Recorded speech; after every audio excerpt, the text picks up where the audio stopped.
नमस्कार दोस्तों, मैं advocate Vishnudhari Singh Vishnudhari Singh legal channel में आप सभी दर्शकों का स्वागत है।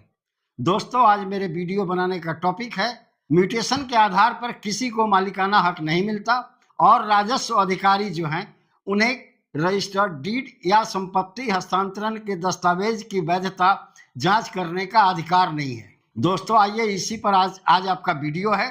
देखते हैं सबसे पहले कानून क्या कहता है और उसके बाद ऑनरेबल सुप्रीम कोर्ट का हम 3-4 जजमेंट आपके समक्ष साइट करेंगे।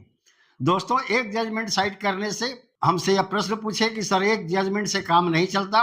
अगर आपके वीडियो में एक ही मुद्दे पर 2-3 जजमेंट, अगर 4 जजमेंट हो जाए, वैसी परिस्थिति में हमारा काम चल सकता है। तो दोस्तों, मैं अभी यह निर्णय लिया हूं कि प्रत्येक वीडियो में कम से कम 2 या 3 ऑनरेबल सुप्रीम कोर्ट का लेटेस्ट और लैंडमार्क जजमेंट आपके समक्ष में उसी बिंदु पर प्रस्तुत करूं जिस टॉपिक पर वह वीडियो होगा।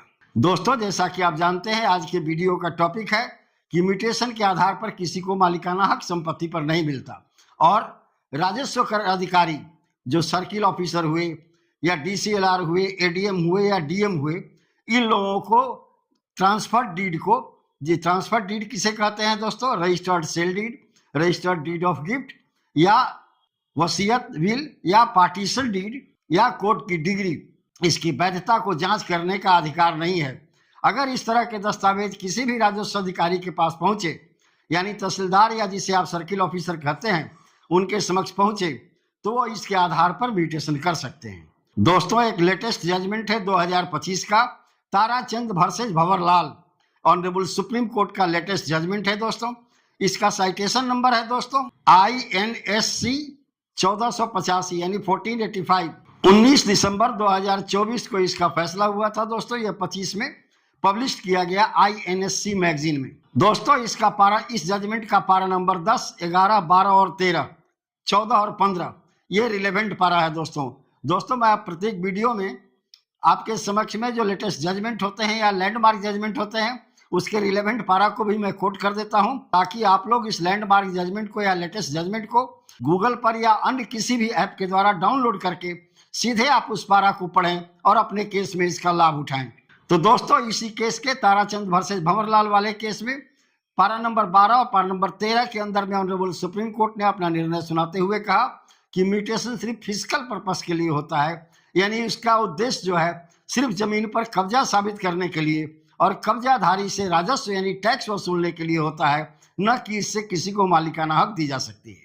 ताराचंद वर्सेस भंवरलाल वाले इसी केस के पारा नंबर 10 में ऑनरेबल सुप्रीम कोर्ट ने कहा कि म्यूटेशन मालिकाना हक का प्रमाण पत्र नहीं है।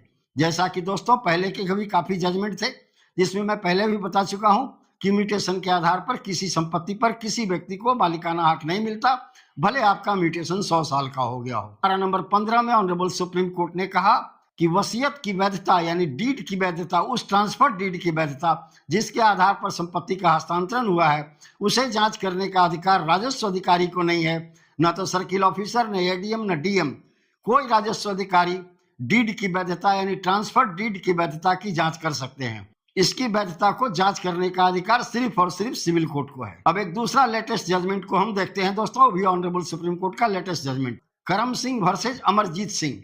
इसका जजमेंट ऑनरेबल सुप्रीम कोर्ट के द्वारा 15 दिसंबर 2025 को हुआ था। इस केस के पारा नंबर 17 में ऑनरेबल सुप्रीम कोर्ट ने कहा कि म्यूटेशन के आधार पर किसी का कब्जा तो साबित किया जा सकता है, लेकिन किसी व्यक्ति को इसके आधार पर मालिकाना हक नहीं दिया जा सकता। दोस्तों, सेक्शन 35 यानी 35 इंडियन एविडेंस एक्ट, भारतीय साक्ष्य अधिनियम, यह प्रावधान करती है कि जिस व्यक्ति का संपत्ति पर वर्तमान में कब्जा है, साधारणतया अवधारणा ये न्यायालय के द्वारा की जाती है कि वही व्यक्ति उस जमीन का मालिक है, लेकिन वास्तव में उस जमीन का मालिकाना हक इस कब्जे के आधार पर उसे नहीं मिलता। लेकिन दोस्तों, लंबे समय तक कब्जे के आधार पर आपको एडवर्स पोजीशन के आधार पर सिविल कोर्ट से आपको मालिकाना हक मिल सकता है। अब एक तीसरा जजमेंट को देखते हैं दोस्तों, जो लेटेस्ट जजमेंट है सुप्रीम कोर्ट का, Jitendra Singh versus state of Madhya Pradesh. इसका जजमेंट 6 दिसंबर 2021 को हुआ था। थोड़ा पुराना जजमेंट है दोस्तों, अभी 5 जजेज के बेंच का जजमेंट है, लैंडमार्क जजमेंट है दोस्तों। इसके विरुद्ध में अभी दूसरा कोई जजमेंट पास नहीं हुआ है। अपने इस केस के अंदर में ऑनरेबल सुप्रीम कोर्ट ने अपना फैसला सुनाते हुए कहा कि वसीयत की वैधता की जांच करने का अधिकार राजस्व अधिकारी को नहीं है, न डीएम को है, न एसडीएम को है और न ही तहसीलदार को है। वसीयत या ट्रांसफर डीड की वैधता की जांच करने का अधिकार सिर्फ और सिर्फ सिविल कोर्ट को है। इस तरह का आदेश पारा नंबर 20 में इस जजमेंट में ऑनरेबल सुप्रीम कोर्ट ने दिया। जितेंद्र सिंह वर्सेज मध्य प्रदेश राज्य थे।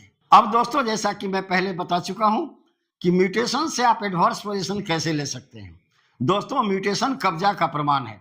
सेक्शन 35 इंडियन एविडेंस एक्ट कहता है कि वह व्यक्ति जो संपत्ति पर वर्तमान में कब्जे में है, यह प्रिज्यूम किया जाएगा कि वही व्यक्ति उस संपत्ति का मालिक है, लेकिन इसे आपको मालिकाना हक नहीं मिल गया। लेकिन दोस्तों, अगर यह कब्जा लगातार 12 साल या उससे अधिक वर्तमान रहे, 12 साल या उससे अधिक तक लगातार शांतिपूर्ण कब्जा रहे मालिक के विरुद्ध में, और इस बीच में मालिक कहीं किसी कोर्ट में कोई केस न किया, न तो आपके म्यूटेशन को कैंसिल करने का और न ही अपनी संपत्ति का कब्जा वापस लेने का। दोस्तों, ऐसी स्थिति में आपके पक्ष में एडवर्स पोजीशन के आधार पर सिविल कोर्ट में मालिकाना हक प्रदान कर दिया जा सकता है। लेकिन दोस्तों, क्या सिर्फ म्यूटेशन के आधार पर आपको मालिकाना हक मिलेगा एडवर्स पोजीशन के आधार पर? नहीं दोस्तों, म्यूटेशन के सपोर्ट में यानी तो रेंट रिसीट तो है ही, पानी का बिल, या वहां आप रह रहे हैं तो आपके घर या आपका बाउंड्री या अगल बगल के लोगों की गवाही, इन सब ये सप्लीमेंट्री एविडेंस हुए। दोस्तों, इन सप्लीमेंट्री एविडेंस अगर म्यूटेशन को सपोर्ट करता है तो आप एडवर्स पोजीशन के आधार पर उस संपत्ति के मालिक बन सकते हैं सिविल कोर्ट के आदेश के द्वारा। राजस्व अधिकारी को एडवर्स पोजीशन देने का अधिकार नहीं है दोस्तों। यह काम सिर्फ और सिर्फ सिविल कोर्ट का है, अधिकार सिर्फ और सिर्फ सिविल कोर्ट का है। तो दोस्तों, इस प्रकार आप देख रहे हैं कि मैंने 2-3 जजमेंट का हवाला दिया ऊपर में, जिसके आधार पर यह साबित होता है कि म्यूटेशन के आधार पर किसी को मालिकाना हक नहीं मिलता। और नंबर 2 कि कोई भी ट्रांसफर डीड को यानी संपत्ति हस्तांतरण करने वाले डीड के वैधता की जांच राजस्व अधिकारी नहीं कर सकते, उनका अधिकार नहीं है। और तीसरा दोस्तों, म्यूटेशन के आधार पर एडवर्स पोजीशन प्राप्त करके आप जमीन के मालिक बन सकते हैं। इन 3 बिंदुओं को आज के टॉपिक में लिया गया दोस्तों, और इन तीनों बिंदुओं पर ऑनरेबल सुप्रीम कोर्ट का तीनों जजमेंट मैंने आपके समक्ष प्रस्तुत किया। धन्यवाद। अब विशेष अगले वीडियो में।